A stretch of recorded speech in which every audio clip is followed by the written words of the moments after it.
You need to know.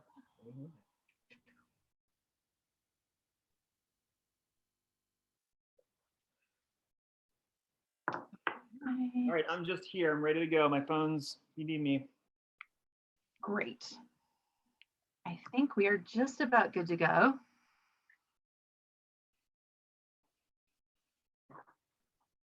I think it works. I'm so excited. Miracles.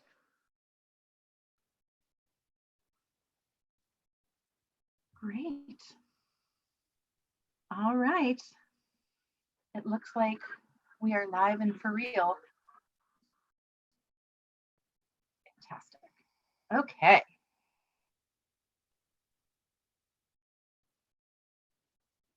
All right. Hi, everybody. Uh-oh. It is, I'm not smart. Let me, well, I just need to make it so it's not coming through with me talking twice.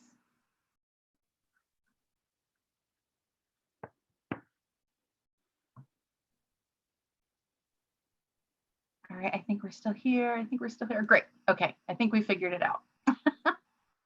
Hi, everybody, for real this time. I hope you all are doing wonderfully well. And I am so excited that you have made some time to spend some of your Thursday with Company-19. And today I am so remarkably excited with the programming we have. If you are new to Company-19, just a really quick introduction. We are a company that started in this time of social distancing, and it's to provide an outlet for theater artists and theater goers to find a place to connect and create and watch while we can't be in the same room together. So I'm really, really glad you're here. And I'm Carrie Seymour, by the way. So let me really quickly do my personal introduction of David Lee Nelson.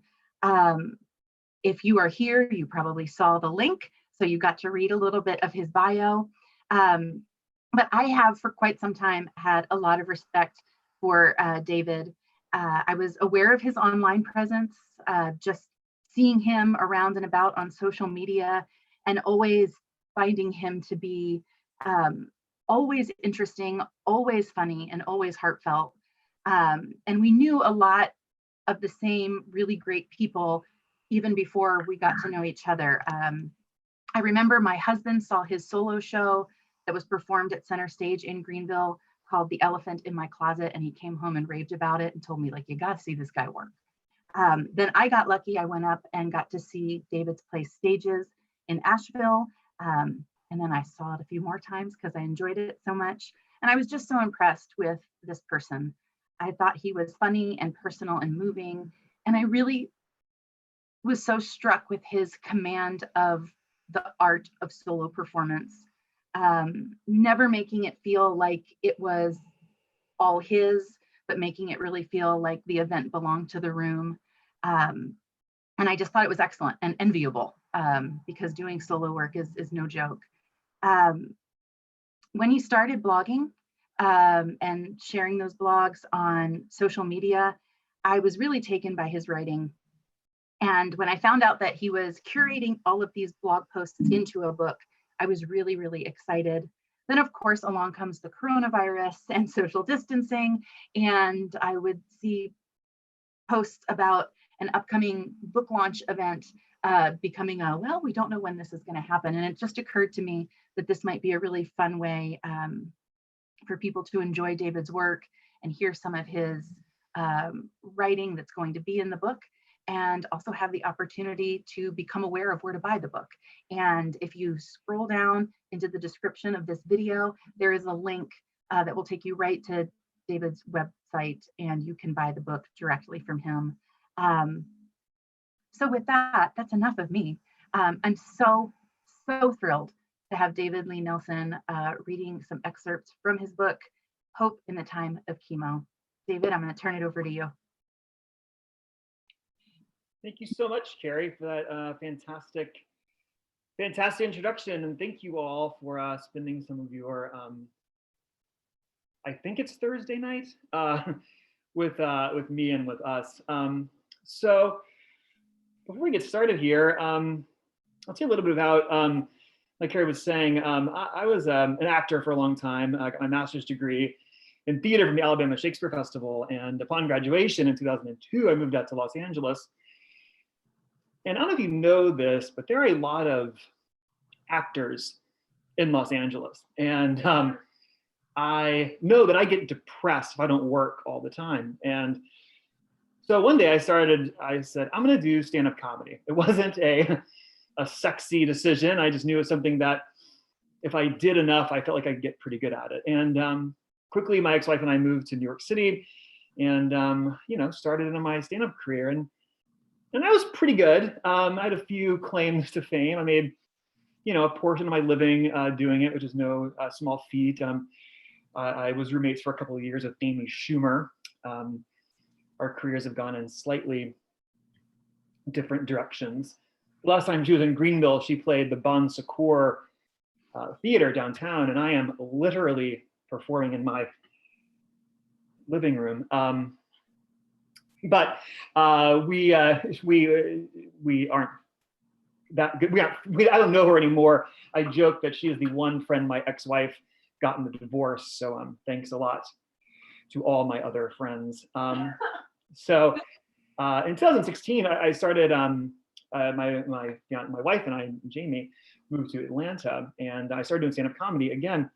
And then in 2017, I got diagnosed with stage 4 colon cancer, and I was still writing this whole time. And one of my dear friends, Nick Cobb, who's a stand-up in LA, we would run jokes by each other, and he asked me how this bit was going.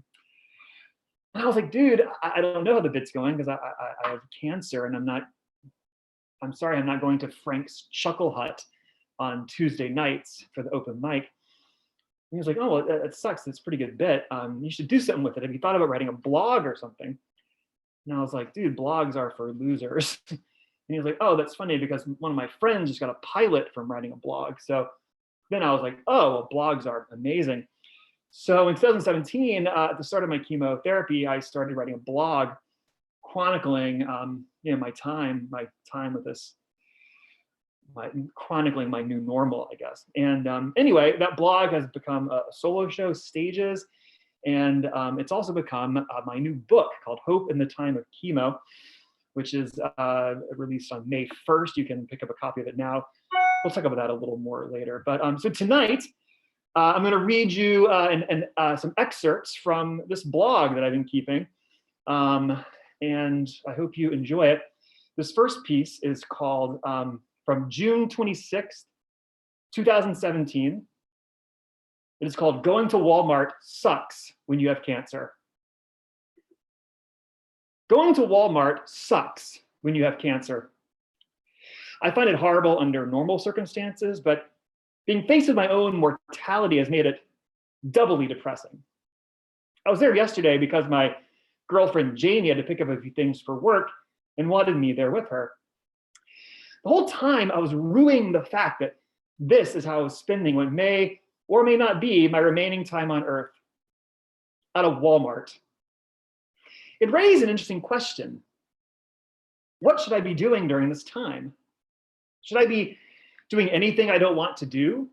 Should I become the most selfish person on the planet? Should I go to the DMV or Old Navy ever again in my life? Should I ever run another errand? An oil change? I've got cancer, which means I'm not spending one more second at a Jiffy Lube. What exactly should I be doing? Should it be nothing but tacos and baseball all the live long day? Instead of worrying about bills, should I just be sitting in a leather recliner, watching sunsets, staring at the moon? Should I let the details of day-to-day life go by the wayside while I grab a Tommy Bahama chair, make a beeline for the beach, and bury my feet permanently in the sand? I know it's hard because this thing I've got could take me down, or I could beat it and live another 40 or 50 years. And if I live each day like it's my last now, when I beat cancer and life goes back to normal, Am I going to be sitting at my day job totally bored? Will I be like, God, remember those days when I had cancer and didn't have a care in the world? Oh, that was the best. Those are my thoughts as we left the Walmart to drive to True Value to make keys. After that, we went to Office Depot to buy water. But as I was loading those big jugs to the back of my Mercury Sable, and as we crossed the last thing off our to-do list, Jamie said, okay, let's have some fun. So we went back to our apartment and played tennis. We made a yummy shrimp pasta while she worked on a jigsaw puzzle. And later that night, I did the New York Times Sunday crossword while the Cubs game was on in the background. You can't have loss without despair. I'm sorry. You can't have love without loss. You can't have joy without despair. And you can't have that amazing feeling of contentment that comes with eating shrimp pasta and watching baseball with your girlfriend without first standing in the middle of the yarn aisle at Walmart. So this blog is about a lot of things. It's about cancer, obviously, but it's also about life. And I blog 3 to 4 times a week. It's all on my website, davidleenelson.com as well, or on my Facebook page. I have a fan page there where I blog as well. And we talk about the big picture things. But let's talk about life now and in the present. And a lot has been happening in the present now. So this next piece I wrote yesterday, and it is called, it's about something that's happening on social media right now that I think deserves some attention. So this is called In Solidarity with the Class of 2020. Quote, if you don't love a picture of yourself, wait 10 years, unquote. Something my friend Lauren Duffy said to me once. I love social media. I know it's not a popular opinion. I know as a Gen Xer, I'm supposed to hate everything. I know as a brooding, intense writer, I'm supposed to be a contrarian and tear down everything everyone else is doing. And I'm happy to report that for a majority of my life, I have. I've hated almost everything popular. My freshman year of college, the album Crash by Dave Matthews Band was the soundtrack of my dorm. And whilst Tripping Billies was pouring out of every suite, I was fighting back, blasting Electioneering by Radiohead. But I've never been able to maintain any sort of level of hostility towards social media. I've always been a fan, despite the fact that it is probably, and by probably, I mean definitely, ruining our democracy. I know it is exposing our feedback loops, laying bare to the world our inability to distinguish truth from fiction, not to mention the fact that they've gotten rich selling all of information without giving us a dime for it. And despite all of that, though, I love it. And this lockdown has made me love social meds, AKA social media, even more.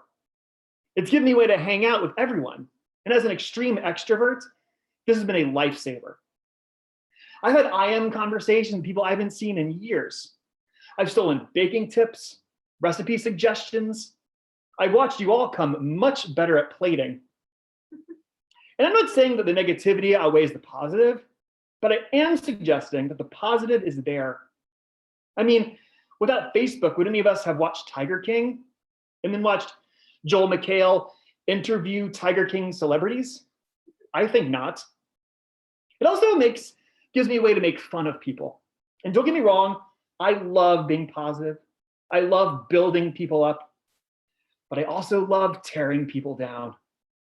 It's the leftover residue of a decade of stand-up comedy. So here it is, my controversial opinion. We have got to stop posting our graduation pictures in solidarity with the class of 2020.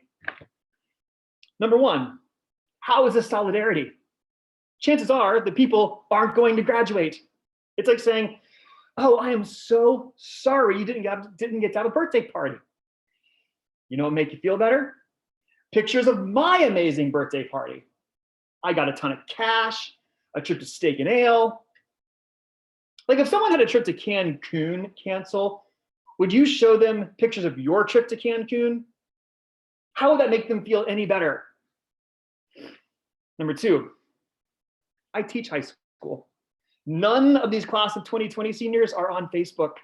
Oh, sure, they're on Facebook. They have accounts, but they're all lies.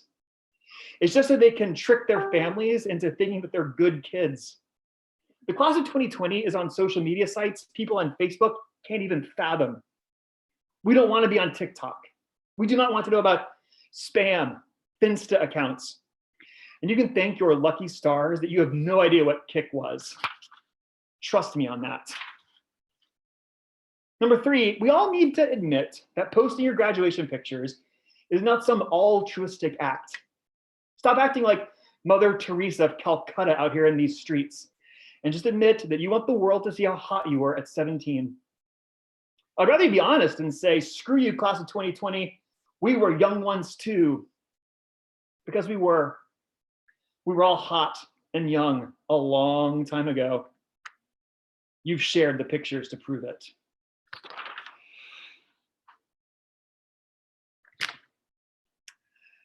This next piece I wrote back in May of 2017. It's hard to believe that was 3 years ago. You know, one of the things that people with cancer and people with diseases, we tend to be given the benefit of the doubt a lot. And this piece is about saying thank you to the people who put up with us on a day-to-day basis. This piece is called The C Word. May 11th, 2017. It was my fault. I want that to be the preamble to everything I'm about to say. Okay, we can move on now. Jamie and I got into an argument recently. She was having a slight dental issue, to which I suggested that she call the dentist. She said she didn't want to. I called the dentist anyway and said, do you want to speak to them? She said she'd rather jump out of an airplane. That's when I called her the C word. Not that C word, you heathens. It was actually worse. I said she was being crazy. I knew the second the word left my mouth that I was wrong. As I was saying it, time slowed down. My head was like, what on earth are you doing? This is not going to end well for you. Spoiler alert, it didn't. Now, Jamie and I rarely fight. In fact, I've never fought with any of my significant others. My ex-wife threw coffee at me once, but it was iced coffee, so I don't think that counts. My ex-girlfriend and I dated for over 4 years, and the biggest fight I remember us getting into was about whether or not the All-Star game should affect who gets home field advantage in the World Series. And my current relationship with Jamie has followed a similar pattern. The only time we really fight is when I can't feign interest in walking around the mall. We're at the mall, she'll pick up a dress, say, what do you think of this? I'll be at my phone, be like, it looks great. She's like, you didn't even look at me. I'm like, it's fine. She throws iced coffee at me. We tend to canonize people who are sick. People admire our bravery and the things we have to go through, but at the same time, we're just people, capable of being the same assholes everybody else is. It must be weird for the people who see us every day, the people who love us the most, to deal with our human side. While the rest of the world is like, he is so brave. They're like, yeah, but he can't load the dishwasher for shit. He might be inspiring, but his closet is a disaster. Apparently, a side effect of chemo is that you can't make your bed for 6 months. Basically, what I'm saying is that Jamie and all the caretakers are the real heroes, because they're the ones who put up with us. They come with us to chemo. They deal with us when we're in bad moods. They see us and we're nervous and afraid. Maybe that's why they're all so crazy. So thank you for letting me be sick and the occasional asshole.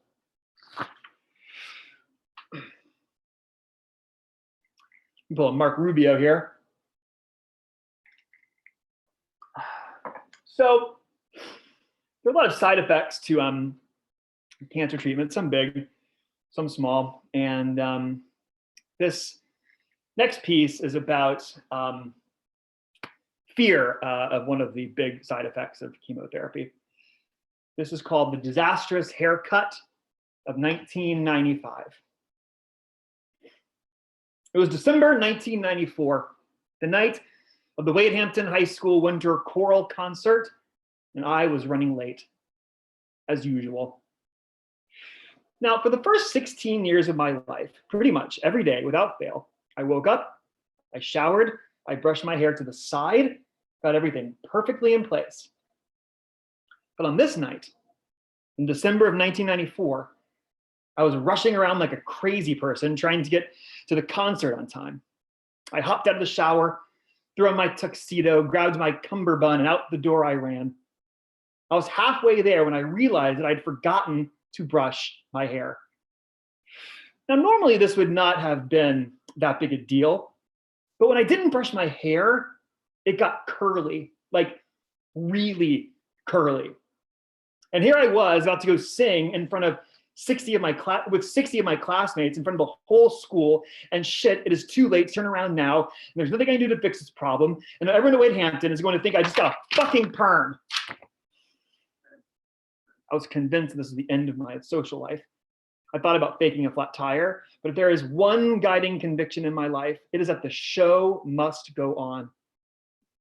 I walked into the school, marched past the gym, turned right at the band room, left into the choral studio, ready to meet my fate, when a surprising thing happened.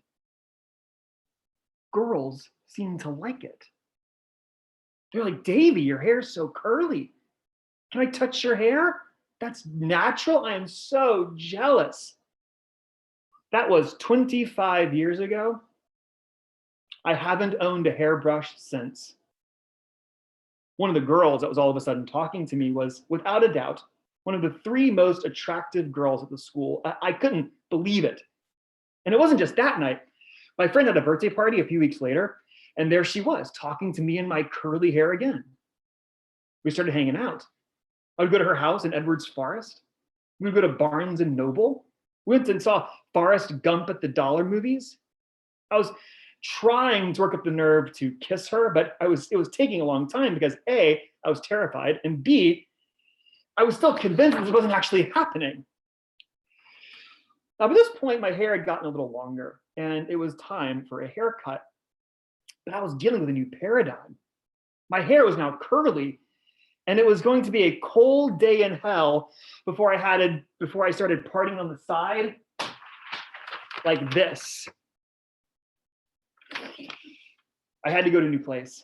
The Charlie Brown barber shop on Wade Hampton Boulevard was no longer sufficient. I had to go to a salon. I'm not sure how I chose the salon I did. This is before the days of Google. This was when you just open up the yellow pages, picked a place, and hoped for the best. I ended up at the salon on Stallings Road next to the Scampers. The Scampers was the gas station where all the cool kids from my school hung out. Salon, next to a gas station. What could possibly go wrong? Now, my previous experience with getting my hair cut was sitting in a chair while some old man made it short. I didn't know what I was doing. I had no idea how to talk to a stylist. I had no idea how to be like, I want to keep my hair curly, but I just want it shorter. She would say, so why don't we do it long on the top and short in the back? I said, well, if you think that would work. The stylist working next to a gas station said, what could possibly go wrong? Now, this was the 90s. There were literally no laws. Bill Clinton was in office. 9/11 hadn't happened yet. A person could get away with almost anything. Bowl cuts, for example. The objective of a bowl cut was to have it look like someone put a bowl on your head and then shaved around. A person could have his or her hair crimped or the bangs feathered.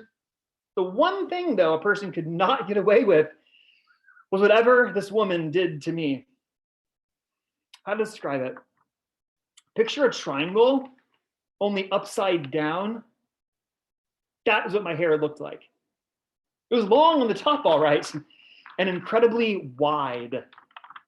Of course, I'm from the South and was taught that the most important thing in life was to be nice. So when she asked me what I thought of it, I told her that I loved it.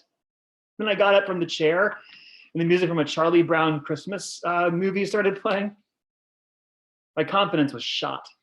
I started withdrawing from this beautiful girl I'd been hanging out with, thinking there was no way she would be caught anywhere near me and my triangle head. Too afraid to make any sort of move, some other guy swooped in, asked her to prom.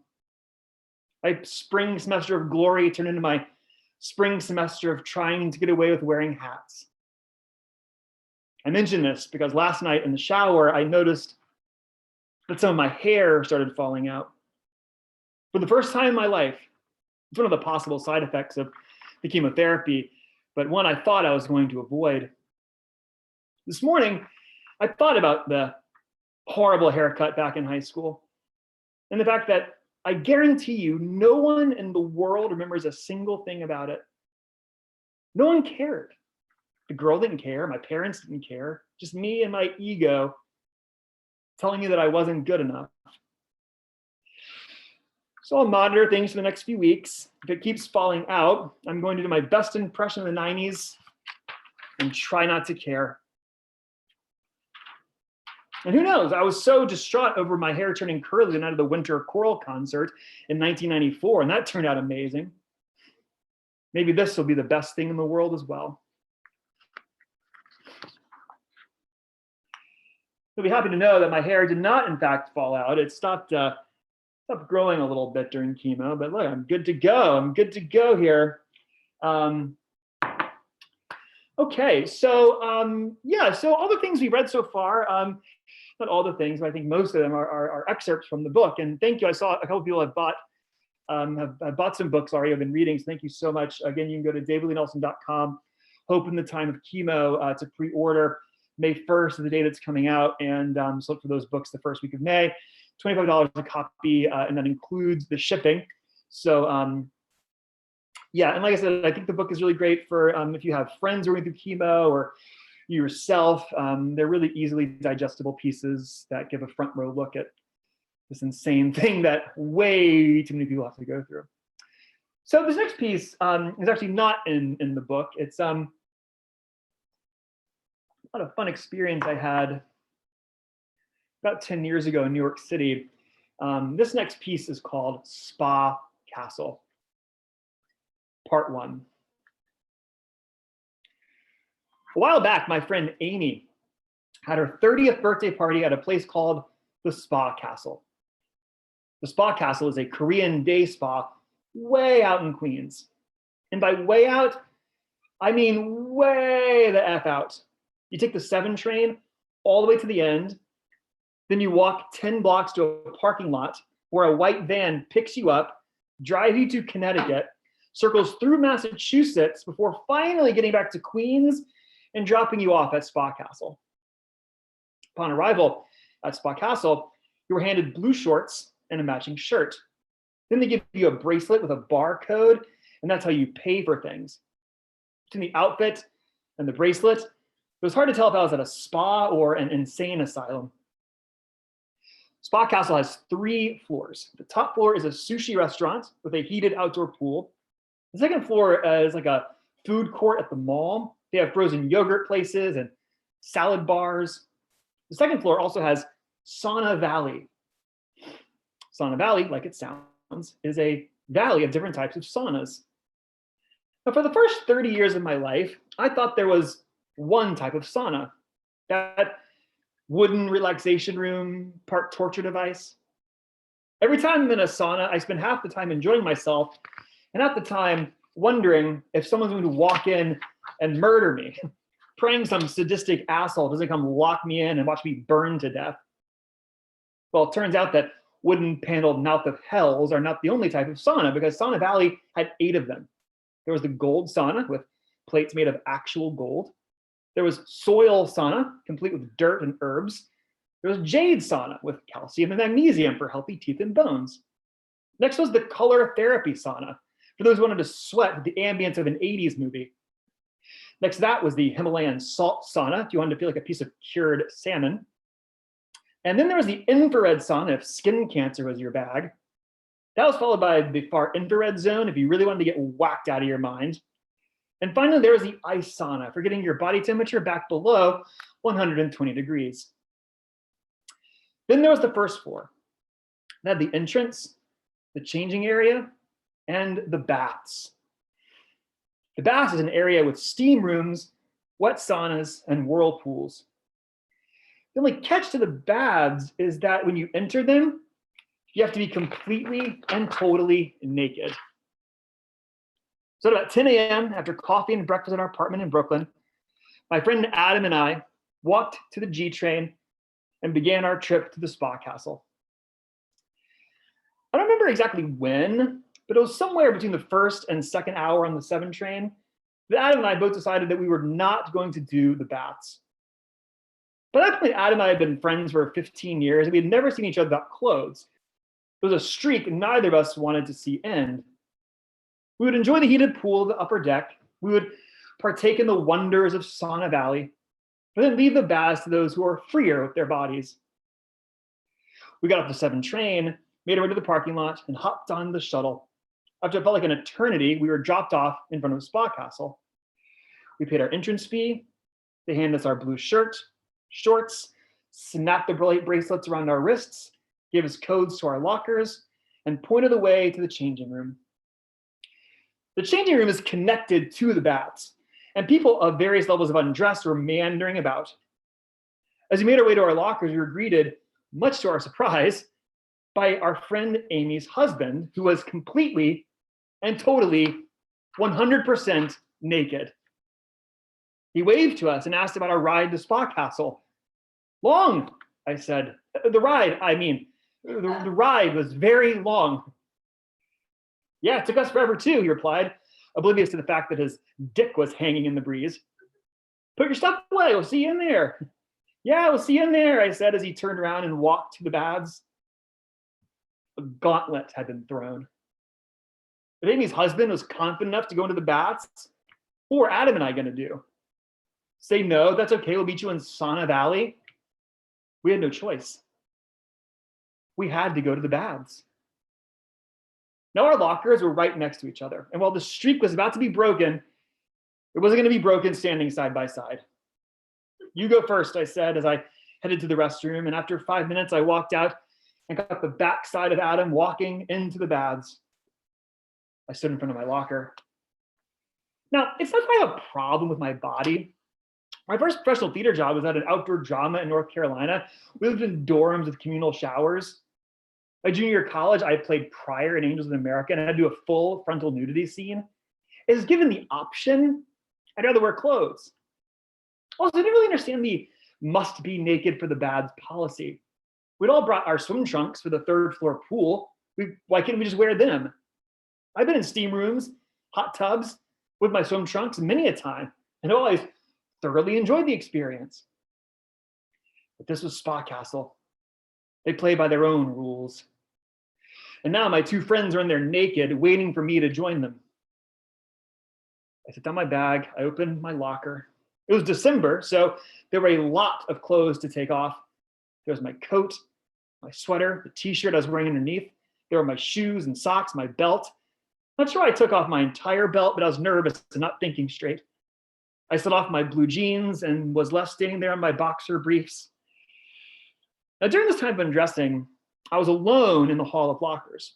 And the second I took off my boxers and closed the locker, who ran up to me? But none other than a naked, very naked, 7-year-old boy. I froze. My mind was trying to make sense of what was happening. No one told me there were children in this place. My locker was locked, so I couldn't put my boxers back on. It was just me and this naked kid standing right beside me, and there wasn't anything I could do about it. Excuse me, I said, desperate to get by, but apparently he didn't speak English. Pardon me, I said a little louder, but he still didn't move. I thought about scooting by him, but he was totally blocking my path. And if any part of me touched any part of him, I was going to have to immediately leave the Spa Castle and burn that part of me off. After a few seconds, his very naked father walked in. A wave of relief washed over me. He told the kid to look out behind him, which gave me the room I needed to escape. I was traumatized by the experience. As I made my way to the baths, a thought crossed my mind.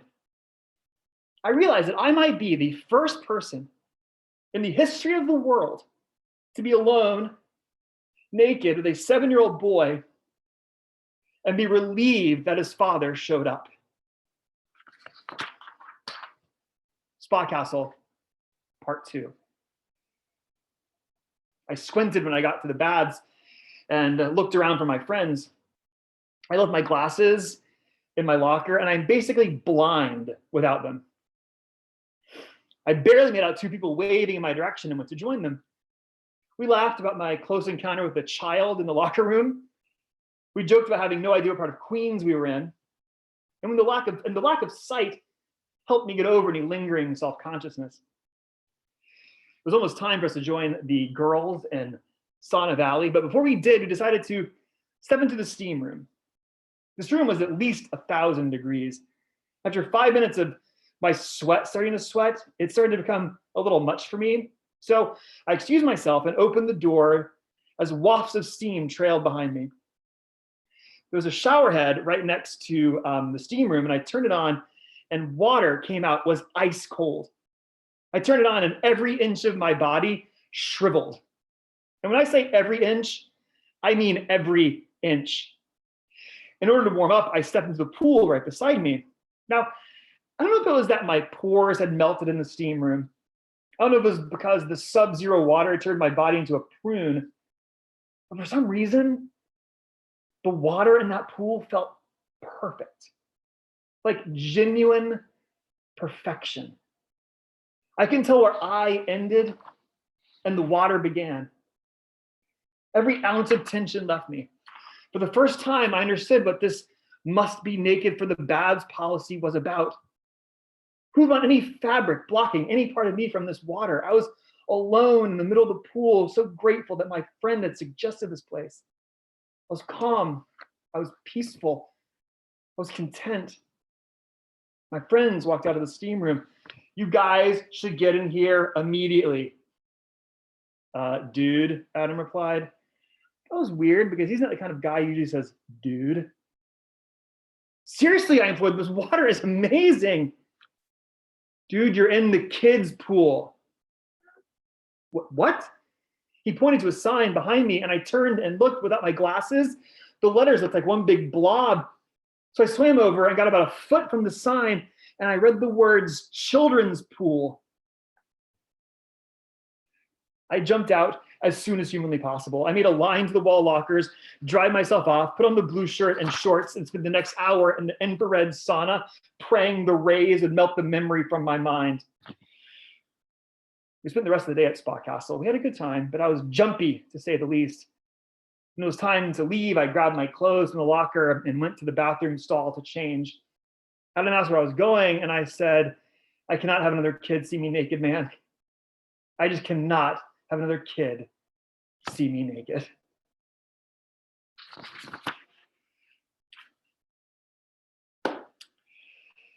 Okay, so that is the story of how Davey lost all of his jobs right there.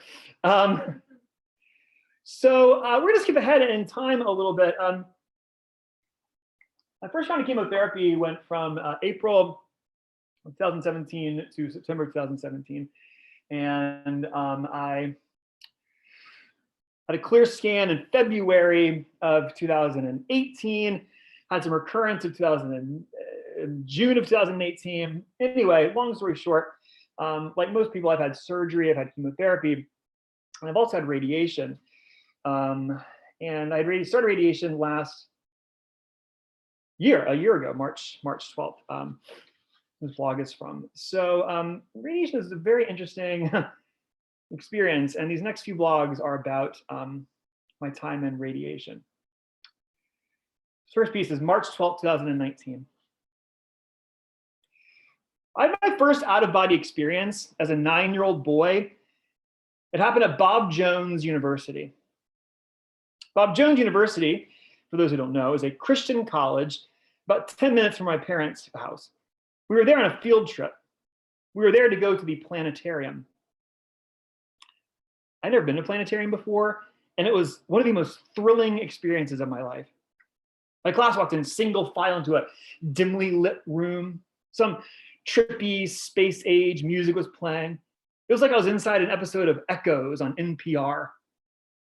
We took our seats, and they reclined back to give us a better view of the rounded ceiling. There was a control center in the middle of the room.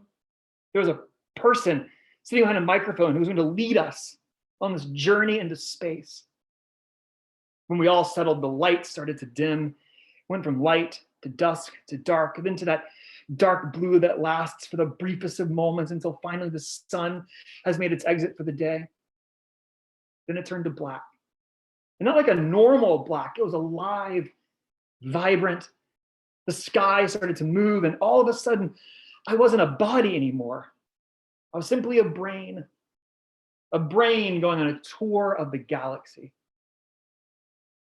That day at the planetarium was the first time in my life I felt a part of something bigger than myself. I felt like a speck of dust in this ever-expanding universe. It was a complicated feeling. Up to that point, I was pretty sure that the world revolved around me. Or at least if it didn't, at least I was an important part of the equation. But there on the ceiling of the building of Wade Hampton Boulevard, I was introduced to nebulas and light years. I was introduced to things I would never see, things that existed and thrived without me. Ever since then, I've loved looking at the sky. I've been to planetariums in other cities, and each time is a magical experience. My first girlfriend had those stars in the ceiling of her bedroom. I'd lay there at those, looking at those glow-in-the-dark constellations and ponder the mystery of everything. Where did we come from? Where are we going? What does it matter? This morning, at 9 a.m. on planet Earth, I checked into the Radiation Oncology Center at the St. Francis Cancer Institute. I waited in the waiting room for about 5 minutes before they called my name and brought me back to radiation treatment. The room was sleek and modern. The radiation machine was in the middle of the room, and two young techs told me to lie down, take off my shirt. I put my hands on this bar behind me. They adjusted me to the proper position, my chest totally exposed. They lined up the machine with these small tattoos they had just given me. They told me the whole thing would take about 10 minutes. They left the room, and I stared at the ceiling. Now, I've been in more of these rooms over the past 2 years than I care to count. And whenever you're getting an MRI or a CT or a PET scan, on the ceiling, there was always a beach scene. Not a good beach scene. It's nothing more than a poorly done clip art. It's the purpose to make the patient feel calm, to forget about the fact that we are undergoing a stressful medical procedure. On the ceiling of the radiation room, however, there was not clip art of the beach. It was a mural of the night sky. There were constellations, the wisps of the Milky Way galaxy. There were holes poked in the ceiling with these little twinkling lights that looked like stars. And for a moment, I had another out-of-body experience. I was 9 years old, back at the planetarium at Bob Jones University, a small speck of dust in this enormous, ever-expanding universe. The machine circled around me, radiation directed at these two cancerous lymph nodes between my lungs. I thought about all the science, all the knowledge we have as humans of the far reaches of the galaxy and the tiny cells inside my body. And there was me, the human in the middle, meaningless yet totally integral, a part of the biggest and smallest mysteries in the universe.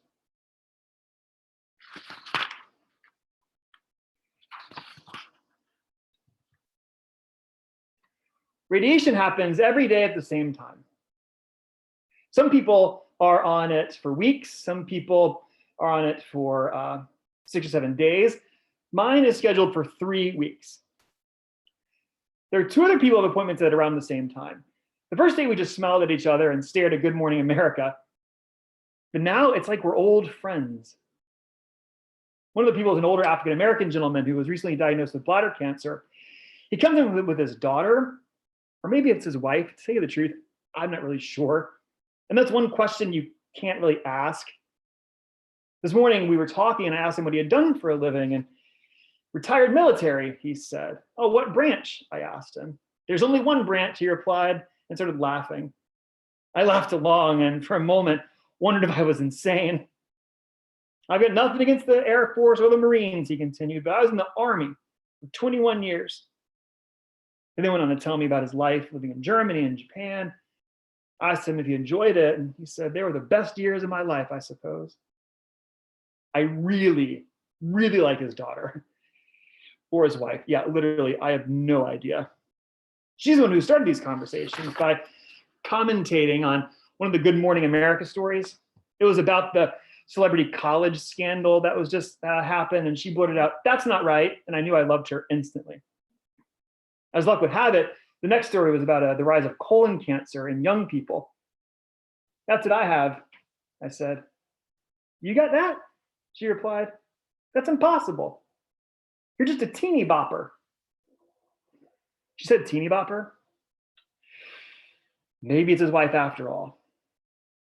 There's another woman in the room who comes in 5 minutes after us. She lives in Traveler's Rest, so it takes her a minute to get there because it's on the other side of town.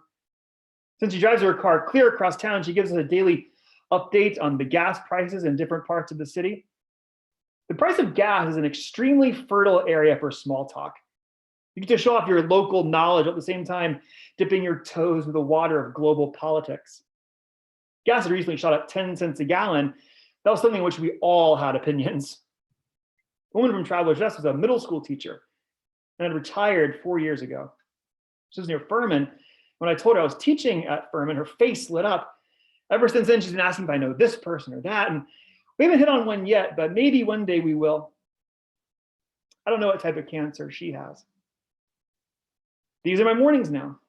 The retired teacher, the retired Army guy, and his wife, I think, and me. It'll be that way until April the 2nd. After that, I'll probably never see them again. We'll leave each other's lives as quickly as we entered them. There won't be phone numbers exchanged or Christmas cards sent. If we see each other in another lobby somewhere, we'll say hi and ask how the other's doing, but only for a brief minute before we move on to the next appointment, the next routine, that next thing that will make another square on this patchwork quilt of people and experiences that we call life. A quilt that is often built before we know it's being made. Nothing to be sad about. The fact that we will never see each other again, because my quilt will be better for them being on it. Hopefully they can say the same for me. The tech called my name. I stood up and waved to my newfound friends and told them I would see them all tomorrow.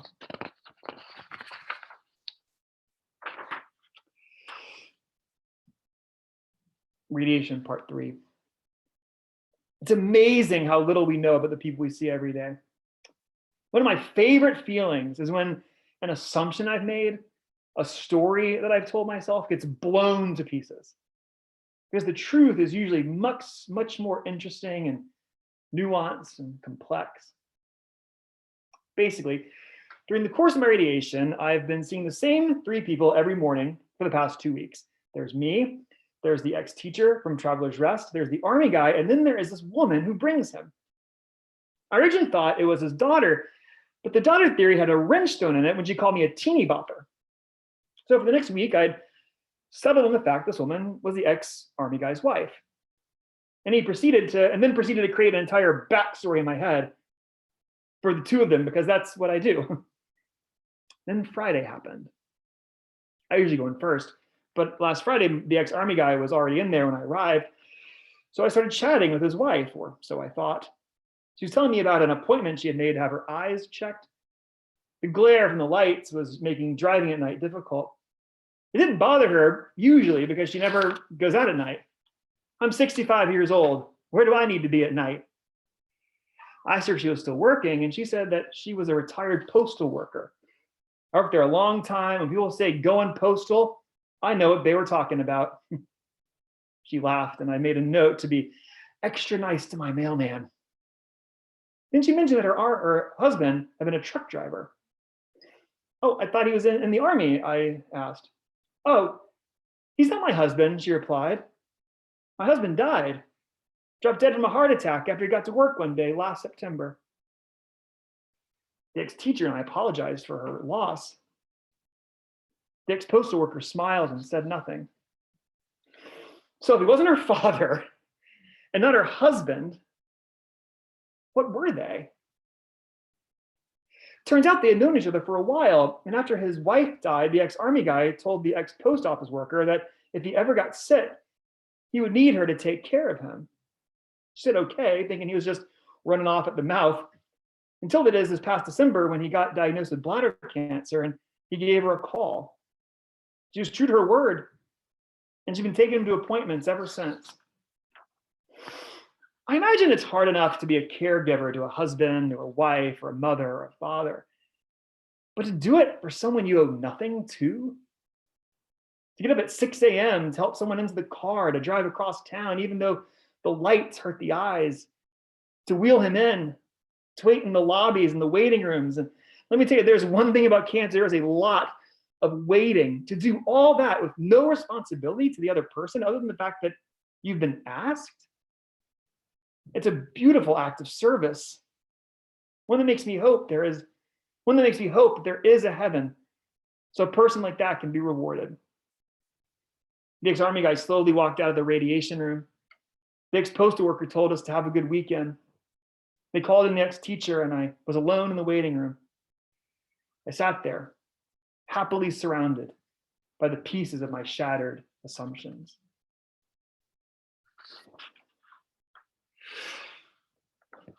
All right, so thank you all so much for being here. Again, we got about 10 more minutes. I got two more pieces, and then we're gonna do a Q&A afterwards. This next piece is from last summer. It was from a trip I took to Montana and another kind of unexpected experience. This piece is called A Reiki Healing Circle, 2,000 Miles from Home. June 10th, 2019. How did I get here? How did I end up on a massage table in a trailer in a valley of the Bitterroot Mountains named Corvallis, Montana, thousands of miles from home? The answer is simple. I was brought here to do my show Stages. How I ended up in this trailer might be a little bit more complicated. There were 4 people with their hands on me. One of them being one of my best friends in the world, and 3 others were his in-laws, people I'd only met once before 12 years earlier at my friend's wedding. They were doing a Reiki healing circle on me. Every cynical Gen X instinct in me was firing on all cylinders. But I took a breath, I closed my eyes, blocked out the voices in my head, and prepared to receive this energy from these kind, dear people who, for some reason, cared enough about me to open their hearts and trailer to me. Reiki is a healing technique based on the principle that the therapist can channel energy into the patient by means of touch to activate the natural healing processes of the patient's body and restore physical and emotional well-being. I'm looking for natural and alternative practices to add to my additional chemo, but the vitamin C infusions I've been looking at ran about $1,000 a week, and that put that on the back burner. Reiki is something that keeps popping up in the books I'm reading, and it also seems like the universe keeps offering it to me for free. This has been the second time in a week I'd done Reiki. One of my friends in Greenville is a Reiki master and had me out to his house to do a session before I came to Montana. Now I was in the Bitterroot Mountains, thousands of miles from home, being offered it again. So perhaps the show brought me to Montana, but the universe led me to this trailer. I believe in the principles of Reiki. I believe in energy. I believe that energy can be blocked, and I keep getting recurrences. So obviously the natural healing processes of my body is off. And if the chemo can get rid of these mutant cells, maybe the Reiki can help my body keep those mutant cells away. I mean, crazier things that happen, right? And if nothing else, after a Reiki session, I feel calm, like really calm. And that by itself is worth the price of admission. I continue to breathe in and out. I never liked being given things. I've never liked asking for help. I don't think that's a good thing. I think it's one thing that makes pride, I think it's one of the masks pride likes to wear, but allowing myself to receive energy from these dear people is a humbling experience. I think humility is recognizing yourself for who you really are. On that table, I was reminded that nothing is separate. Everything is connected. And that the reason pride is such a deadly sin is because it tries to convince you otherwise. As the session drew to a close, I became aware of the 8 hands, 2 on my feet, 2 on my arm, 2 on my lungs, 2 on my head. For the last few minutes, I swore I felt a 9th one right on my heart. I don't know if that's true or not, but there on that table, 2,000 miles from home, I felt my whole body release and let go. That by itself was worth it. So we're going to do one more reading tonight. Again, thank you so much, Carrie and Project team for having me out. Again, if you're interested in the book, we're going to talk about it a little more here. davidleynelson.com/hope in the time of chemo, $25. It's 250 pages of this of readings like this. Again, some that are in the book, some you haven't, some not. So this last piece is the end of last year, December 30th, 2019. We had just gotten a scan, a good scan, and scanxiety is a term. If you ever have people who know with diseases, that they say a lot. It's the fear you get when you're waiting for a scan, and this piece touches on that. And also the wonderful nurses and people who bring us this news. So this final piece of the night is called Edith. December 30th, 2019. Wow, the nurse said as she took the blood pressure thingy off of my arm. Why don't you take a few deep breaths and see if we can get that number down? The number she was referring to was my blood pressure, and she was right about it being high. Through the roof would have been a more accurate description. I knew it was going to be. First of all, I had just driven the 2.5 hours from Greenville, South Carolina to Atlanta in morning rush hour traffic, and that's enough to give the Dalai Lama hypertension. But the real reason my blood pressure was so elevated was because I was about to get the results of my latest CT scan. The first measurement of the effect of the clinical trial I'd started 12 weeks earlier. This wasn't high blood pressure. This was scanxiety, something with which all us cancer patients are intimately familiar. This is probably my 6th CT scan in 2012. Who knows, I lose track after a while, but let's just call it more than 5, less than 10. And they had all been bad.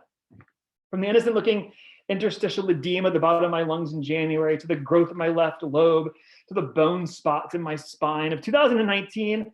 If it was 2019 and I was getting a scan, some not so great news was right around the corner. I took some comfort in the fact that I've been feeling substantially better since the trial started, but that hasn't always been an indicator of success. I mean, I felt great this summer while I was taking the full fury, but then boom, progression. I took a few deep breaths as the nurse took my blood pressure again. Think happy thoughts, she said. Went through my mental Rolodex of things that might chill me out. Number 1, having Folly Beach to myself on a hot October day. Number 2, the first day of winter break. Number 3, a Saturday afternoon nap while a Cubs game plays in the background. Number 4, the smell of coffee and blueberry muffins on a Sunday morning. Number 5, the sound my dog Andy makes when he dreams. The number came down slightly, but it was going to be in the stratosphere until I got the news. The nurse left, and it was just Jamie and me alone in the room. It felt like forever. I paced. She sat. I don't yet have the words to describe what it's like waiting for test results. It's an odd combination of fear and paranoia, of calm and impatience and quiet. It is a very quiet experience. Jamie would ask me something and I'd answer back in a whisper. Normal volume felt somehow disrespectful. Your life is literally hanging in the balance, and you are the last person to know. They knocked on the door, and Edith, one of my nurse practitioners, entered. I took my seat next to Jamie. She asked me how I was doing, and all I could say was nervous. She laughed and opened the folder with the report from radiology. And for the first time in a year, the news was good. A 20% reduction of this growth in my lung, stability everywhere else. There was a bone spot they were unsure about, but all in all, I was having a reaction consistent with a positive response to treatment. I took the news, I take all information cautiously. She got up, she got me from the examining table and listened to me breathe and check my lymph nodes. I looked at Jamie and there were tears in her eyes. I put my head down and started crying a little myself. It's been such a long time since we got a good scan, I said. Edith put her arm around me and she rubbed my back. She was almost as happy as we were. I've known you for years, she said. Those simple words touched something deep inside of me. They were caring, honest, true. I felt the weight of the time that we've been carrying this thing. Almost 3 years of treatments and appointments and scans, of being pricked with needles, of having bandaged ripped the hair off my chest, of nausea and boredom and hope and fear. And I'll gladly take more of it. What she said was so kind that I couldn't think of a way to respond. We collected ourselves, headed downstairs for the infusion, and Jamie went to the bathroom to wash her eyes. And as we waited for the elevator, I thought of the perfect response to what Edith had said. I've known you for years. I should have said, let's make it decades. Thank you so much, everyone, for being here. That's it. David, thank you so much. So grateful for you. That was great. Thank you. I know that you I got my papers. I have my papers surrounding me. I love it. Working there. Okay, so I'm gonna have a seat real quick. I am so excited that I am among the people who have already ordered my copy, and I can't wait to get my hands on it. And, you know, it's unfortunate that we are all trapped in our homes, but there is no better time to read a book. Yes, of course. So I hope that people are going to make the most of this and order a copy of your book. But we do have a few questions for you. Wow. Okay. We'll start off with a funny one after you were talking about the dreaded haircut of 1990, whatever it was. Yeah. Shannon Robert asked, hi, did you brush your hair tonight? It sure looks like it. No, I did not. No. I shower. I put a little sculpting cream. I do a little crimp thing. Jamie likes when I do his hair my other way, but it doesn't look like me. So no, but thank you, Shannon. Thank you, Shannon. That has been a side effect. So there has been a side effect of chemo. My hair used to be curly, like ringlet curly, and it's growing back, but it's not curly anymore. Austin Wilson. Hi, Austin. Had a more of a statement, but I'm going to phrase it as a question. Are you at all considering doing an audiobook of this? Oh. Yeah, for sure. Yeah, 100%. We're focusing on getting it open, next week, not next week, a couple weeks from now. But then, yeah, 100%, we're going to do an audiobook. It's going to be a Kindle. Yes, thank you. It's a great question. We'll definitely have an audiobook option. Yeah, he said he would love to listen to it. Great. Matt Smart is on here, who I know you know. And he mentions that he is a writer and he has found it nearly impossible to write in the midst of the terrible situation that the world is in. Oh. And he wants to know, how has COVID-19 changed your writing practice? And is it similar or different than how cancer changed your writing practice? Oh, that's a great question, Matt. In a way, no, because for my stand-up days, I just write about what's going on in my life, no matter what it is. So in a way, it really hasn't changed it that dramatically. I just have more time now to do it. I just write about what's on my plate, and Matt's such a great writer too. And I know that one of the ways Matt's inspired is by traveling. He'd take a trip and then he'll write a play about it. And so I think in a way I just let life happen and write about that. And then I try to find the bigger themes, the bigger things in these mundane, like my blog tomorrow is going to be out this dude who like didn't social distance me today, and what does that mean in a bigger context? So in a way, it hasn't. It's just, like I said, give me more time to write, which I always enjoy having. Do you find that writing during a time of challenge, whether it's a challenge that we're all facing, like what's going on right now with a pandemic, or the challenges that you faced going through a cancer diagnosis, going through chemotherapy, do you find that it makes you more creative because so much is firing off, or is it something where you kind of have to push through it to find the creative space? I think it definitely does make you more creative. I don't know who said this. I think I was reading a book on stand-up comedy at first started, and it was even like Kathy Griffin or something like that. But she was so excited when bad things happened to her, because then she could go write about it. And I don't know, that one little kind of innocuous comment, is that the right word? Innocuous? Yeah. That one little small comment, it really kind of stuck in the back of my head. And I was like, anything that happens to me bad, quote unquote bad, you know what I mean? Like, it's actually just an opportunity now to write and to find, and also to find connection with people. Because I mean, I think that art, one, is my way of understanding the world around me, and I also think it's my way of connecting with people. And if I can put words to something that I've been through, then maybe someone else who's been through it, but maybe doesn't know how to say it, I can connect with them.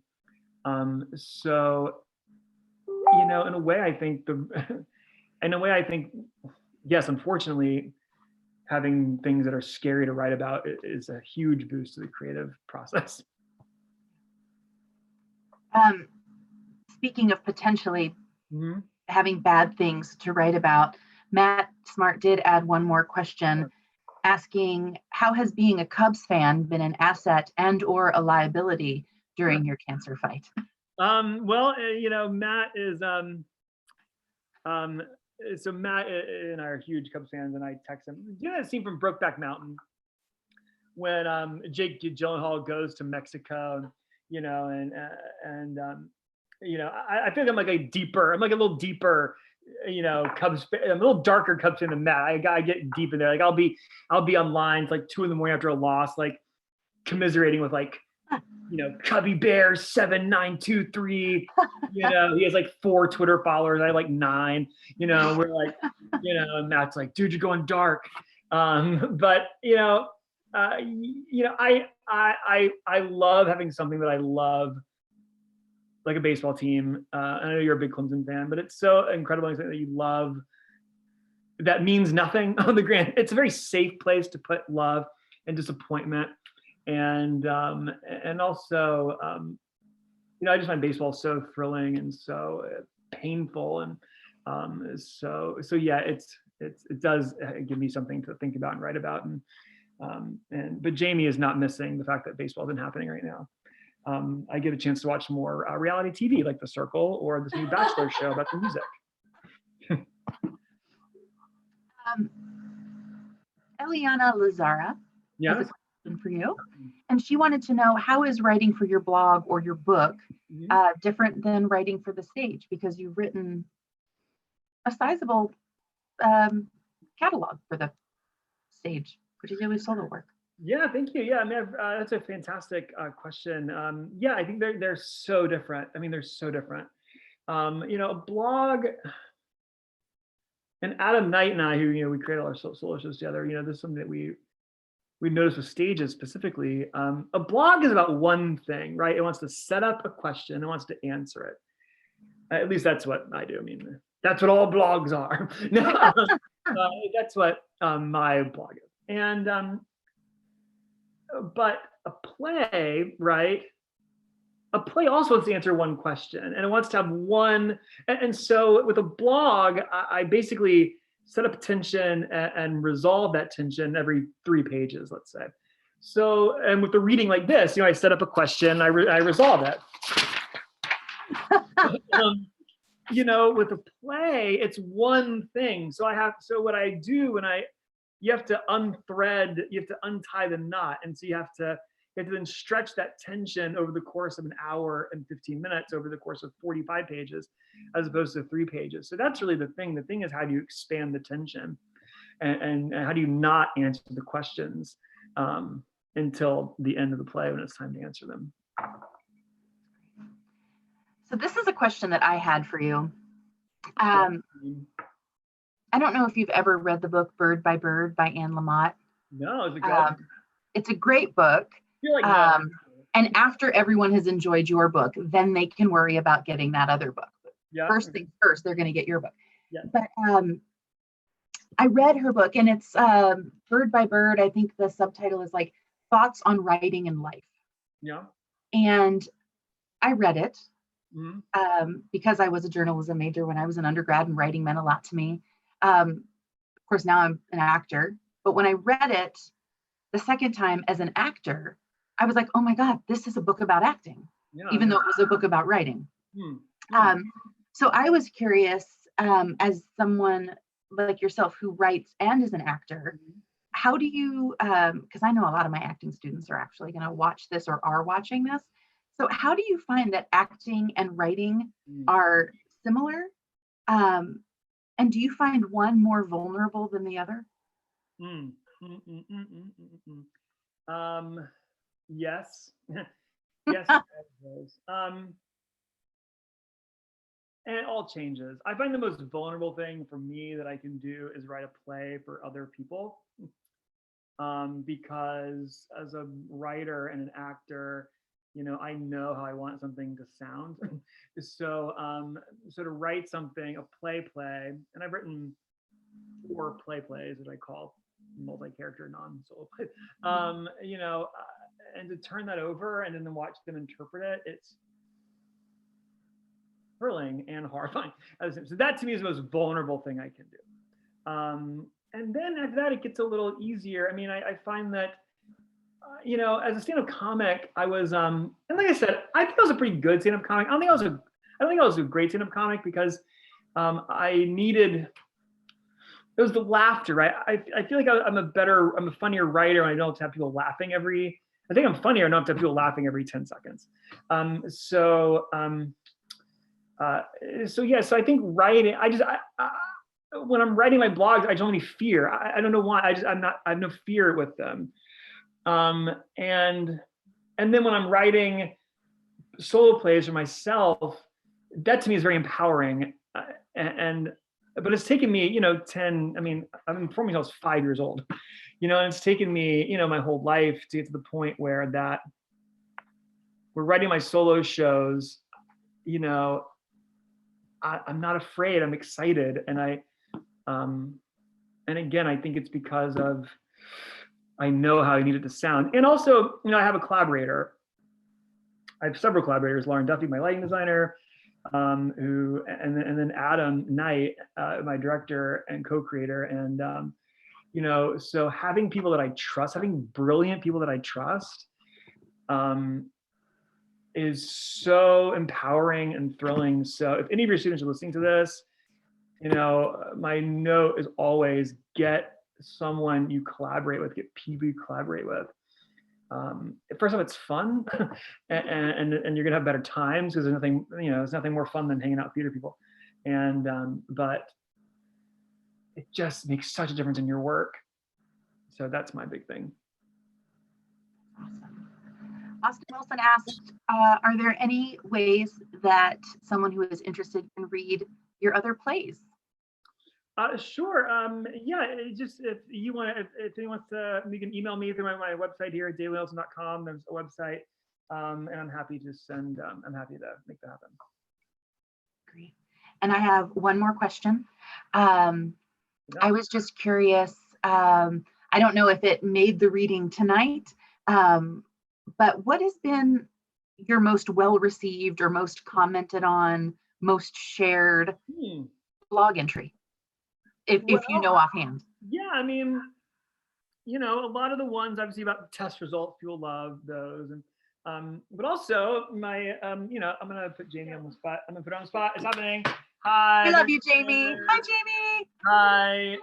So, Jamie and I got engaged back in August, and she was, I wrote a blog series, and that's it didn't make the reading tonight, but that's it's in the book, and so I wrote a 5-page blog series on the engagement, and that was really well received. And then I don't know if people who read the blog know this, but Jamie and I we got married during the I was in the hospital for some pain. I mean, intense pain, but last month, right as everything shut down. And so Jamie had to spend 5 days literally not leaving the hospital room, or she would have been kicked out of the hospital.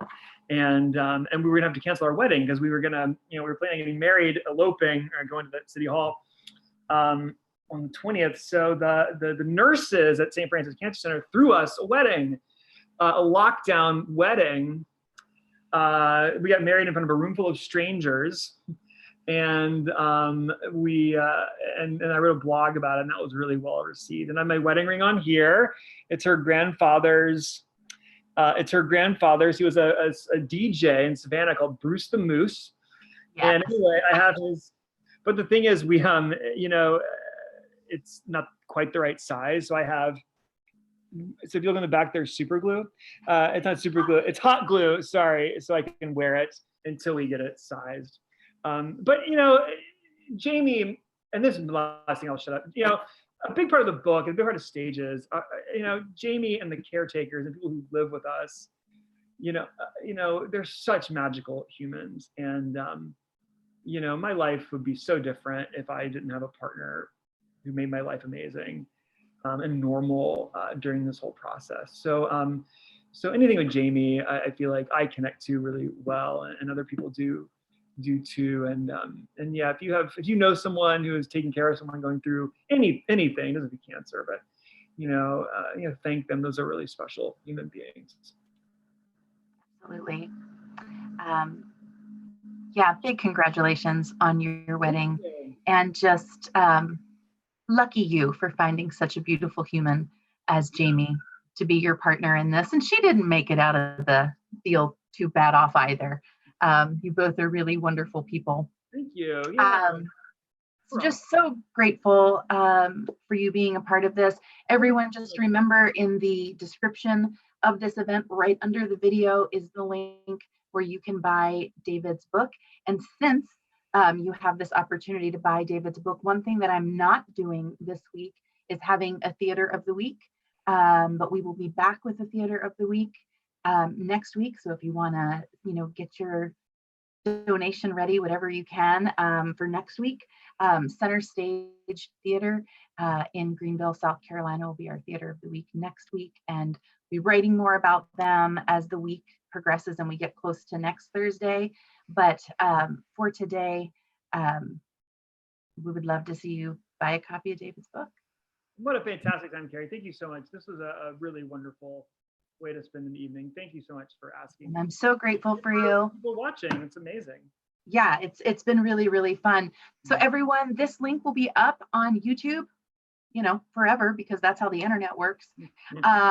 So feel free to share this link with friends you have via email, via social media, or what have you, so they can hear some of David's storytelling and find out how to get his book. David, I wish you only good things and health and happiness. And I wish everyone else out there the exact same things. Please stay home. Please wash your hands and take care of each other. That is it for this week, and we'll see you next week. Have a great week.